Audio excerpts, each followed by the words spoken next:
नमस्कार दोस्तों, मेरा नाम है डॉक्टर नम्रता श्रीवास्तव। मैं एक गवर्नमेंट होम्योपैथिक मेडिकल ऑफिसर हूं और आज इस वीडियो में एक बहुत ही गंभीर विषय पर आपको जानकारी देने जा रही हूं। जी हां, ये हार्ट से जुड़ी हुई एक बहुत ही कॉमन समस्या है and that is heart attack.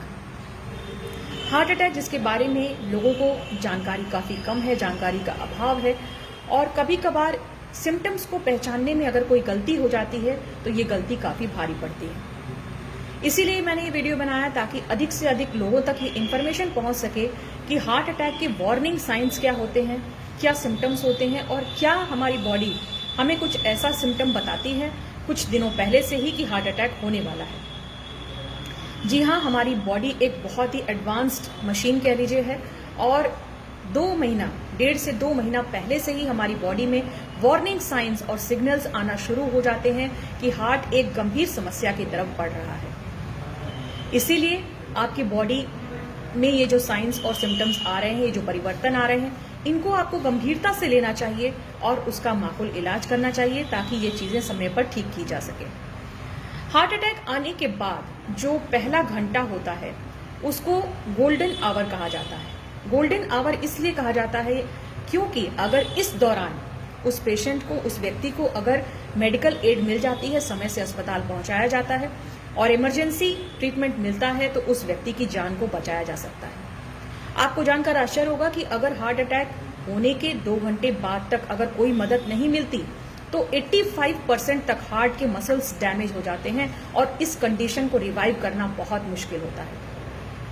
इसलिए हम सभी के लिए बहुत जरूरी है कि हार्ट के अटैक के जो साइंस एंड सिम्टम्स हैं, जो लक्षण हैं और किन कारणों की वजह से ये कंडीशन उत्पन्न होती है, इसके बारे में हम सभी को जानकारी रखनी चाहिए। तो चलिए आज बात कर लेते हैं 6 ऐसे सिम्टम्स के बारे में, साइंस एंड सिम्टम्स के बारे में जो कि एक इंडिकेशन देते हैं कि हार्ट में प्रॉब्लम है और इसको ट्रीटमेंट की जरूरत है। पहला symptom that is known as pain of the chest, यानी कि हार्ट का जो दर्द होता है और उसको बोलते हैं एंजाइना पेक्टोरिस। हार्ट का ये एक टिपिकल पेन होता है, यानी हार्ट का एक विशेष किस्म का दर्द होता है। इसकी विशेषता ये होती है कि ये सेंटर ऑफ द चेस्ट में होता है, एक मुट्ठी के आकार की तरफ होता है और कभी कभी थोड़ा उससे बड़ा। और ये पेन जो होता है ज्यादातर आपकी लेफ्ट आर्म में रेडिएट करता है, यानी कि बाएं बाजू में रेडिएट करता है। ये गले तक भी जा सकता है, आपके बाएं जबड़े तक जा सकता है और पीछे यानी पीठ में भी जा सकता है। कुछ कुछ केसेस में इसका दर्द दाहिनी बाजू में भी जाता है।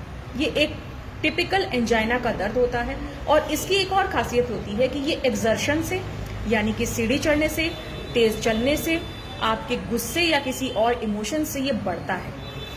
लेकिन अगर आप रेस्ट कर लेते हैं, थोड़ा आराम कर लेते हैं, थोड़ा लेट जाते हैं, अपनी स्पीड को धीमा कर लेते हैं तो ये एंजाइना का दर्द धीमा हो जाता है, यानी आराम मिल जाता है। अक्सर लोग गलती क्या करते हैं कि जब उन्हें इस प्रकार का दर्द होता है और वो कुछ समय बाद आराम मिल जाता है तो उनको लगता है हम ठीक हो गए और अब किसी भी जांच पड़ताल की या ट्रीटमेंट की आवश्यकता नहीं है।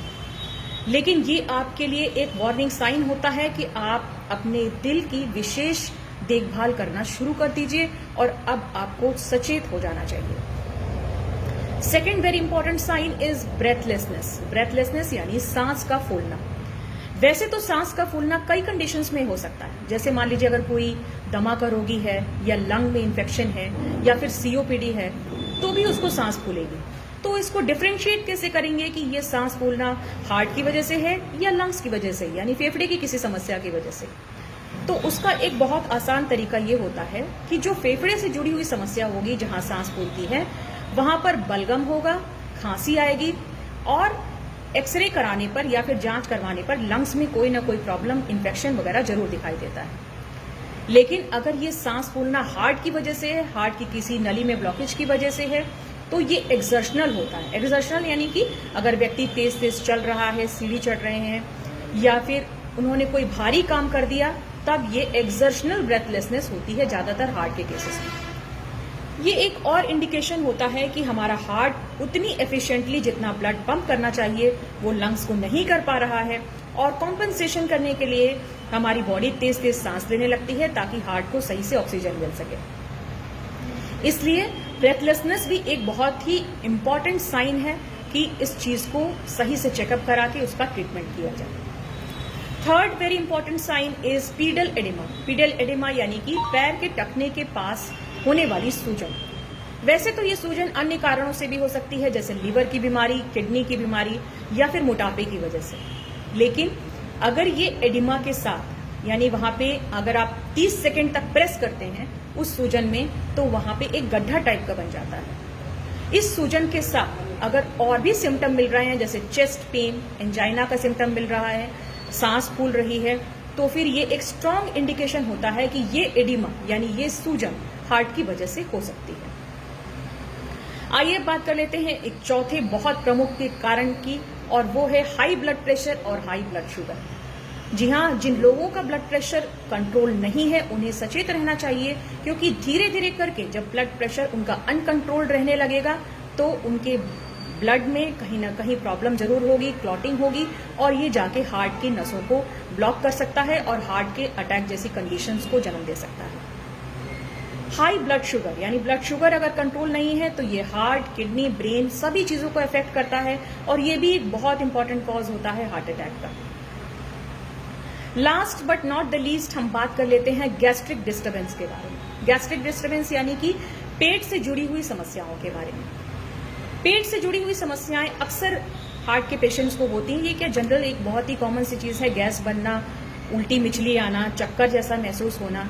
लेकिन आप कैसे डिफ्रेंशिएट करेंगे कि जो दर्द हो रहा है, अगर किसी को इस तरीके की प्रॉब्लम हो रही है तो वो गैस का दर्द है या हार्ट अटैक का दर्द है? ये एक बहुत ही जरूरी पॉइंट है जो मुझे लगता है सभी को जानना चाहिए कि अगर इस तरीके का कोई दर्द होता है जो कि सीने के मध्य भाग में हो रहा है, साथ ही साथ सीने में जलन हो रही है, और ये जो दर्द हो रहा है ये अगर बाजू में जा रहा है, जबड़े में जा रहा है, गले में जा रहा है, साथ ही साथ घबराहट हो रही है, सांस लेने में दिक्कत हो रही है, ठंडा पसीना आ रहा है, और इस तरीके के सिम्टम्स आ रहे हैं, तो इसमें इसको गैस का दर्द मान के बहुत देरी नहीं करनी चाहिए।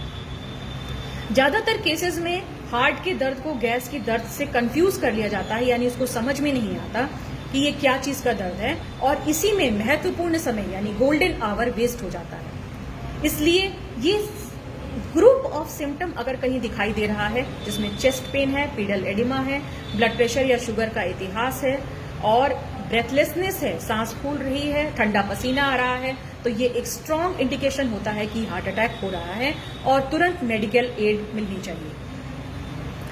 एक और बहुत सिम्टम जो छूट रहा था वो है जनरलाइज्ड वीकनेस। अगर किसी व्यक्ति को कमजोरी होने लगे, अचानक से बहुत ज्यादा कमजोरी होने लगे, और उसके पीछे कोई रीजन समझ में नहीं आ रहा है कि आपको कमजोरी क्यों हो रही है, आपका खान पान ठीक है, आप कोई ज्यादा मेहनत वाला कार्य नहीं करते, लेकिन फिर भी बहुत वीकनेस है, तो ये भी कभी कभी हार्ट की बीमारी की तरफ संकेत देता है। और अगर आपके प्रयास करने के बावजूद भी कमजोरी नहीं दूर हो रही है तो एक बार आप डॉक्टर से जरूर कंसल्ट करिए कि आखिर में इस वीकनेस का कारण क्या है। आइए बात कर लेते हैं कि होम्योपैथी में हार्ट से रिलेटेड क्या क्या इलाज है और क्या इसकी दवाइयां होम्योपैथी में हैं। तो जी हाँ, मैं आपको ये जानकारी देना चाहती हूँ कि होम्योपैथ में हार्ट से जुड़ी हुई बहुत अच्छी अच्छी दवाइयां हैं जो कि पेशेंट के सिम्टम्स के अकॉर्डिंग प्रिस्क्राइब की जाती हैं, और उनको कुछ अवधि तक चलाने से काफी अच्छा रिस्पॉन्स मिलता है।